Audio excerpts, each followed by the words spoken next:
The land that was supposed to bring unity became the symbol of their deepest fracture. Hey, friends, it's Olivia, and welcome back to Sister Wives Secrets, your go to place for the real stories behind the show, the stuff they won't air, and the emotional truth hiding under all that Flagstaff dust. If you love deep dives, commentary with heart, and drama served with receipts, make sure to hit that subscribe button and give this video a like, because today we're diving into a chapter that officially closed, and it might just be the beginning of the end. Yes, it's true. After years of buildup, bitter family meetings, endless scenes of Cody staring into the distance pretending to be a visionary, the Browns have officially sold Coyote Pass. I'm talking all 4 lots, all 14 plus acres, gone. Just like that. This is more than a real estate transaction, you guys. This was supposed to be the dream. The place where the Brown family would finally live in harmony, maybe even in one big home. Remember that fantasy? Instead, Coyote Pass became a slow motion unraveling of everything they claimed to stand for. And now, it's over. Sold. The land is no longer theirs. And depending on how you look at it, maybe it never really was. I don't know about you, but when I heard the news, I felt this weird mix of emotions. A little shock, a little sadness, but also relief. Because for years we've watched the tension build around this land like storm clouds that never cleared. Janelle trying to hold the dream together with bare hands. Meri quietly pushed out. Christine, smart enough to leave when she still had something to salvage. And Cody and Robyn, clinging to the idea of control while the family shattered beneath them. So now that it's sold, what does this really mean? Who walked away with the money? Who was left out of the payout? How much of this was planned, and how much of it was just more chaos disguised as leadership? And perhaps the biggest question of all, what is left for this show to cover when one of its biggest storylines just came to a quiet, off screen end? Because you know TLC, they're always a few years behind. So while we're living in the reality of Coyote Pass being gone, the show is still pretending like there's hope for building something out there. So stay with me because today we're breaking it all down: the past, the deals, the drama, and the dollar signs. What really happened to Coyote Pass, and what that tells us about loyalty, power, and the quiet heartbreak of watching a family dream die.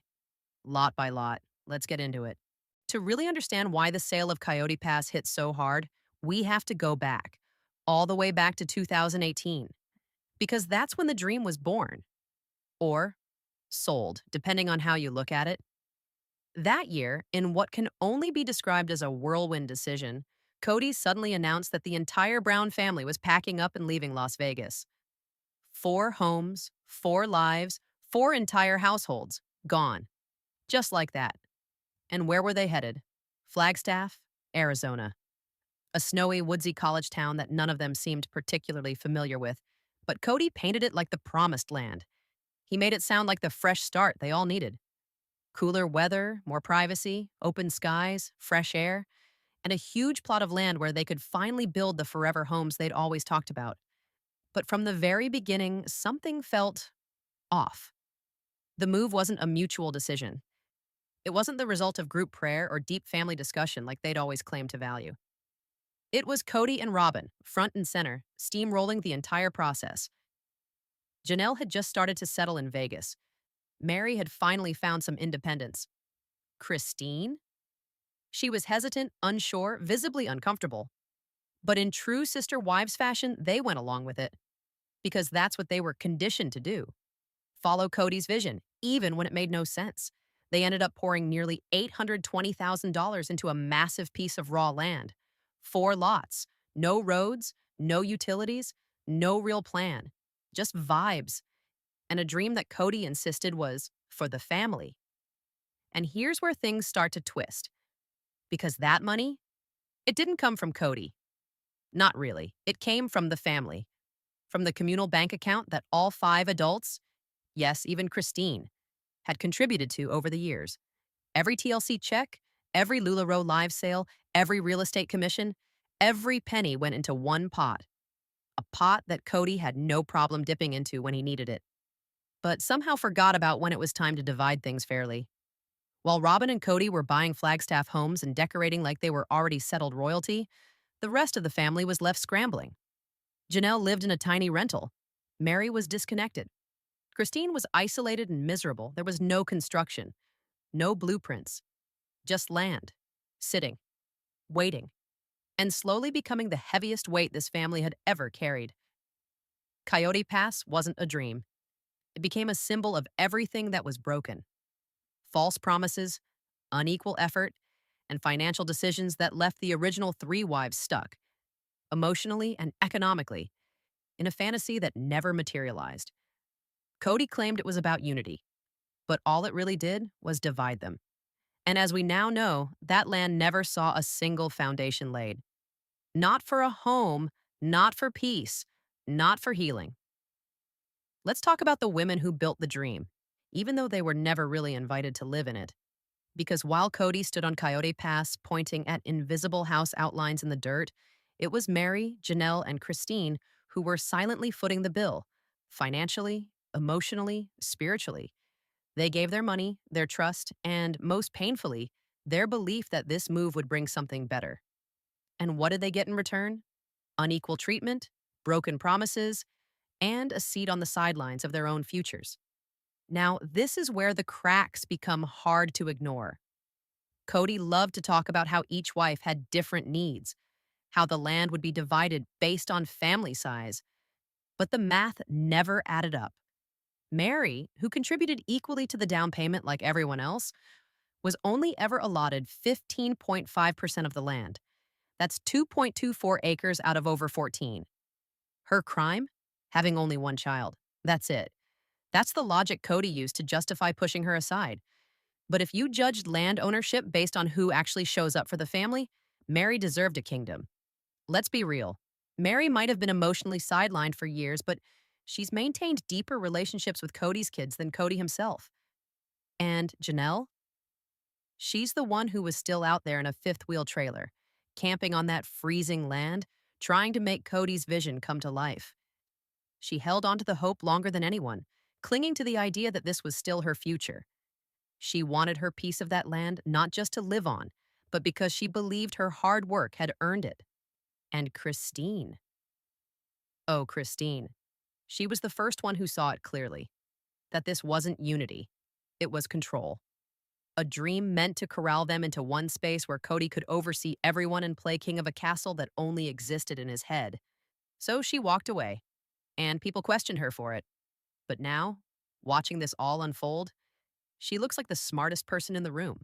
Because Christine gave up her share in Coyote Pass in exchange for freedom, legal independence, the right to sell her house, keep her profit, and move forward with a life that finally centered her, and she didn't lose sleep over that land because deep down she knew it was never going to be a home.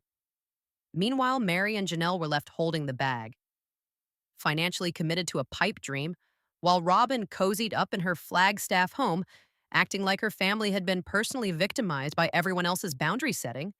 The truth is, the OG3 paid, with dollars and with dignity. And for what? A plot of dirt that was never truly theirs. A legacy they helped build, only to be erased from its future. And that brings us to the one wife who saw the storm coming and got out before the damage became permanent.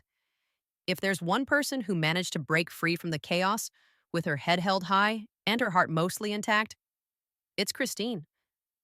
Let's take a moment to really sit with that. Because out of all the wives, she's the one who faced decades of being overlooked, dismissed, emotionally neglected. And somehow, she's also the one who found the strength to leave with grace and clarity. And now, as the dust settles on Coyote Pass, it's becoming crystal clear just how smart that move really was. Back in 2020, while the rest of the family was still clinging to Cody's fantasy, Christine was already making strategic financial decisions. And I know the show didn't give us the full story. Shocker. But if you dig into the legal records, the truth was hiding in plain sight. In August of that year, a title company filed a deed transferring full ownership of her Flagstaff home to Christine alone. Cody's name? Scrubbed. Gone. She took out a new mortgage on that house, just in her name, and paid off the original loan she had shared with Cody. That meant that by the time she left the marriage, publicly, emotionally, spiritually, She'd already done the legal and financial heavy lifting. She didn't owe Cody anything. Not the house, not the land, not a share of her independence. And when she finally sold that home in October 2021 for $700,000, she walked away with not just money, but a fresh start. And I know what some people said at the time, that she was impulsive, dramatic, abandoning the family. But no, Christine read the writing on the wall. She saw what Coyote Pass had become, a battlefield, not a home. She knew that sticking around would mean dragging herself through years more of meetings, arguments, and stalled dreams. So she gave up her share of the land, yes. But in doing that, she got something much more valuable: closure. She didn't have to sit through endless family negotiations. She didn't have to argue about lot lines or whose name was on what deed. She got out before the ship sank. And while Meri and Janelle were still trying to patch holes in the hull, Christine was already on a lifeboat headed toward peace. Now, of course, life after Cody hasn't been all sunshine. She's been open about the custody and child support battle that followed, and I'm not going to pretend that's easy. But even with that mess, her decision still feels cleaner, wiser. She didn't walk away empty-handed. She walked away with her voice intact. And when you look at her now, thriving, smiling, showing up on social media with her new husband, reconnected with her kids, it's not just a glow-up. It's a woman who finally reclaimed the life she always deserved. Meanwhile, back on Coyote Pass, the family she left behind was still stuck, not just in the dirt, but in denial, trying to build something on land that had already crumbled beneath them. And now that the land is sold, we're finally seeing the consequences play out, not just financially, but emotionally. And oh, just wait until you hear how those lots were divided. So now, here we are, the final act in the saga of Coyote Pass. And while it might have felt like the end came quietly, make no mistake, there was nothing quiet about how it all went down. Because when those lots finally sold, they didn't just disappear into some vague family trust or roll back into the collective. No, they were divided and sold in a way that says everything about how this family truly operates when the cameras aren't rolling. Let's break it down. The land was originally split into 4 main parcels, 2 larger lots and 2 smaller ones. The big ones, they were held under all 4 adults' names: Cody, Robyn, Meri, and Janelle. The smaller ones, one was just in Janelle and Meri's names, the other in Cody and Robyn's. So when the sales finally happened, and shout out to the internet sleuths and real estate records for giving us the full tea, here's what we know. One large lot sold for $490,000, the other for $400,000. That's already nearly $1 million just between those two. Then, the 2 smaller lots, both identical in size, each went for $35,000. That brings the total to right around $1.5 million. And this is where things get juicy. Because if you just divide that equally by 4, one share for each adult still on the property deeds, that comes to $375,000 each, which, on paper, sounds fair, right? Equal cuts from a joint asset? But when you zoom in, it's hard not to notice who really walked away with the bag. Because while Meri and Janelle are getting their $375,000 cuts, more or less what they were entitled to, it's Cody and Robyn who, once again, got the most favorable slice. Why? Because they had 2 names on 2 different lots. And their lot alone, that tiny parcel they shared just between the 2 of them, netted them another $35,000 on top of everything else. It's subtle. It's quiet, but it's not nothing. It's a little financial cherry on top of a long-standing pattern. Cody and Robyn come out ahead, while the other wives are left picking up the emotional pieces.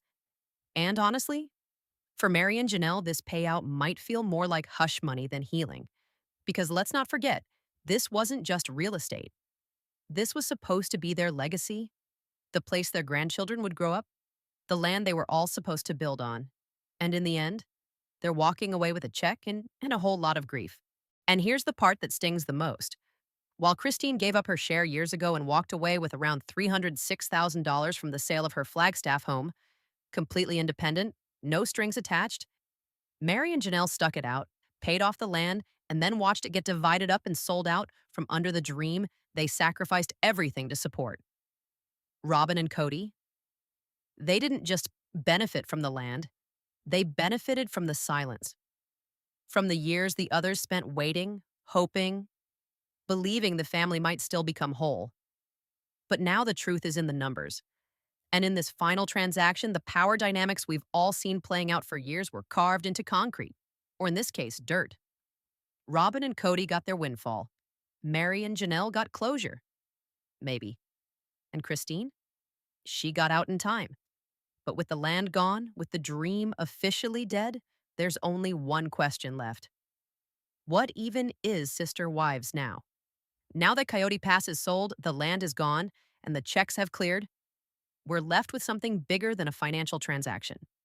We're left with the emotional debris of a dream that was never real, or at least only real for a few.